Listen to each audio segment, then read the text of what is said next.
Historia de la filosofía, contada de cualquier manera. Capítulo 4. Parménides. El filósofo del que hablaremos en este capítulo está considerado casi unánimemente como el padre de la metafísica y uno de los pensadores presocráticos más importantes. Su obra influyó poderosamente a Platón y, a través de éste, a toda la historia de la filosofía occidental. Se llamaba Parménides y nació entre los años 530 y 515 a.C., en la colonia griega de Elea. La idea central de su pensamiento era tan simple como aparentemente absurda. El cambio es imposible. Las cosas no pueden cambiar. A primera vista, la conclusión de Parménides parece una chorrada como un piano. ¿Las cosas no pueden cambiar? ¿Cómo que no? Basta con abrir los ojos para ver que estamos en un mundo completamente movedizo y cambiante. El propio Heráclito había dicho que el cambio era, precisamente, lo único que todas las cosas tienen en común. Solo un ignorante o un loco podría afirmar un disparate tan grande como que el cambio no existe. Pero eso es lo que afirmaba Parménides, y en este capítulo intentaremos explicar por qué. Pero empecemos por el principio. Parménides expone su pensamiento en un largo poema del que se han conservado unos 160 versos, lo que no está nada mal para ser un presocrático.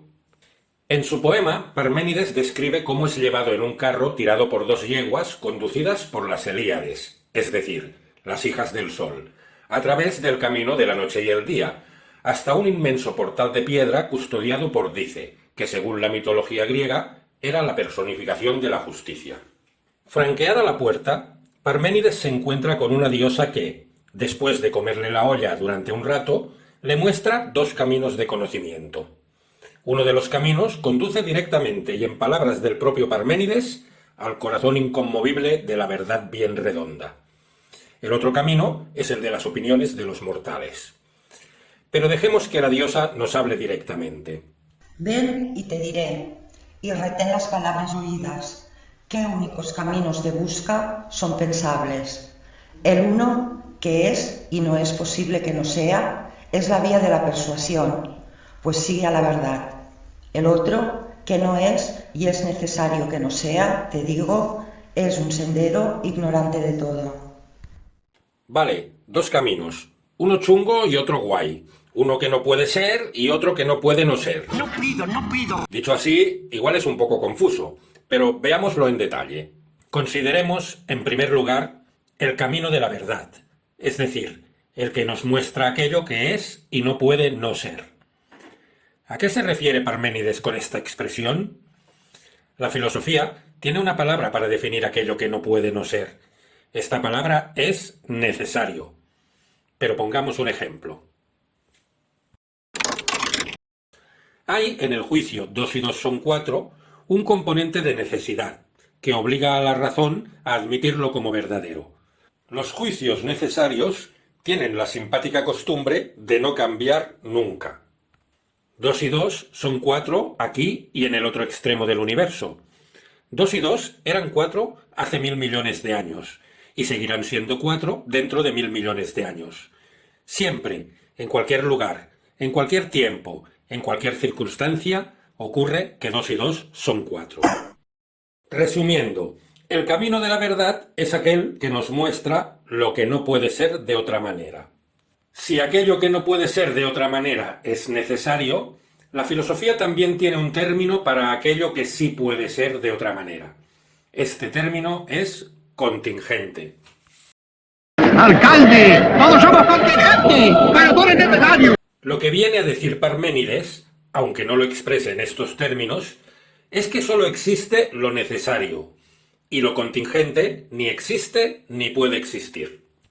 Pero para entender por qué, hemos de caminar un rato junto a Parménides por el camino de la verdad. Ese camino empieza en el ser.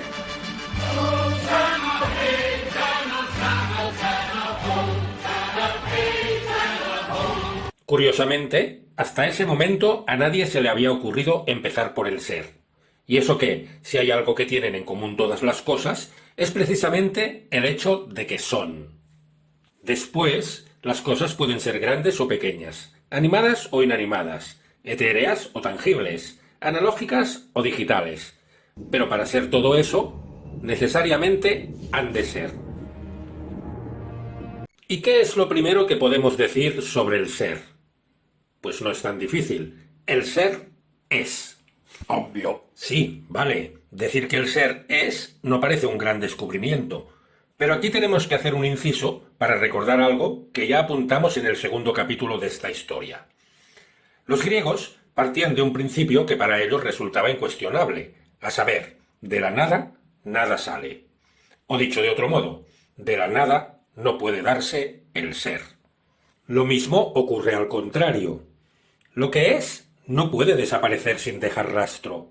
No puede dejar de existir y convertirse en nada.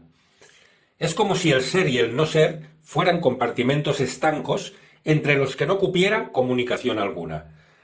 Siguiendo esta premisa, el ser es necesariamente eterno, ya que no puede haber sido creado de la nada, ni tampoco puede desaparecer en la nada. Lo que es, ha sido siempre, y siempre será. Y aquí llegamos al meollo de la cuestión, porque según Parménides, todo cambio implica lo imposible, un tránsito del no ser al ser y viceversa.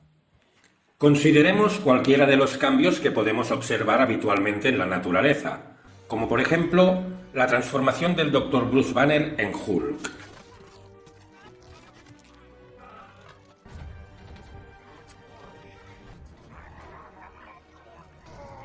Como acabamos de ver, en esta transformación ocurre que el Dr. Banner desaparece y en su lugar aparece un gigante enfurecido.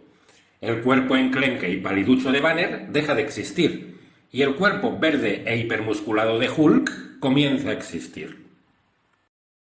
Podría objetarse que no ocurre así, que Banner y Hulk no aparecen y desaparecen por la cara, sino que en medio se produce un proceso gradual de transformación. Entre el escuchimizado Banner y el hipertrofiado Hulk hay un sinfín de pasos intermedios, como por ejemplo este. Pero aquí volvemos a encontrarnos con el mismo problema. Bruce Banner desaparece y en su lugar aparece un híbrido entre Banner y Hulk. Aun aceptando que el cambio es un proceso, cada uno de los pasos de ese proceso es distinto al anterior, y en cada uno de ellos hay algo que aparece de la nada y algo que desaparece sin dejar rastro. Entonces, el ser es, y además es eterno, y además es inmutable. Pero, ¿qué otras características tiene? Según la diosa, el ser es también homogéneo e igual en todas sus partes. Tampoco es divisible, puesto que es todo igual. Ni hay más en ninguna parte, lo que le impediría ser continuo, ni menos, sino que todo está lleno de lo que es. El ser tampoco podía ser infinito, porque para los griegos el infinito era signo de imperfección. Algo que es infinito no tiene límites, no está acabado ni concluye en sí mismo. Para los griegos, la forma perfecta era la esfera, y esta es la forma que Parménides le atribuye al ser. Siguiendo sus indicaciones, nuestros expertos han conseguido realizar un retrato robot. El ser viene a tener más o menos este aspecto. Vamos a ver, espérate. Hasta aquí hemos llegado en nuestro paseo por la vía de la verdad. Pero, ¿qué hay del otro camino? El de las opiniones de los mortales. Lo cierto es que este otro camino no nos lleva muy lejos. En él se describe la forma del mundo, la ubicación de los astros, el origen del ser humano y otras menudencias por el estilo, en una cosmología que no es distinta de las que solían hacerse en aquella época. A Parménides le bastó con la vía de la verdad para dejar su huella en la historia del pensamiento. Él fue el primero que pensó en el ser y mostró lo difícil que resulta definirlo, aunque habitualmente lo demos por supuesto.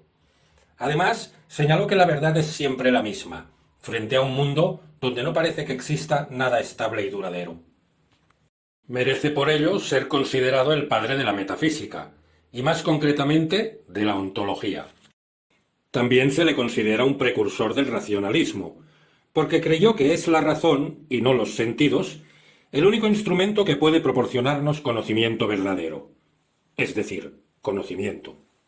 Pese a lo racional de su mensaje, sus argumentos alcanzan tales niveles de abstracción que pueden dar lugar a interpretaciones muy radicales.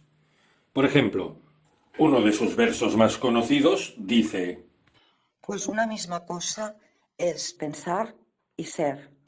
Algunos han visto en este fragmento una anticipación del idealismo alemán, como si Parménides estuviera sugiriendo que el pensamiento constituye al ser, o dicho de otro modo, que la realidad es un invento nuestro. No parece probable que Parménides pensara nada semejante. Parece más razonable interpretar el verso en otro sentido, que además el propio filósofo afirma desde el principio, que lo que no es no puede ser pensado, y que lo que no puede ser pensado tampoco puede ser. El pensamiento de Parménides ha tenido muchas respuestas, pero de ellas nos ocuparemos en los siguientes capítulos de nuestra Historia de la filosofía, contada de cualquier manera.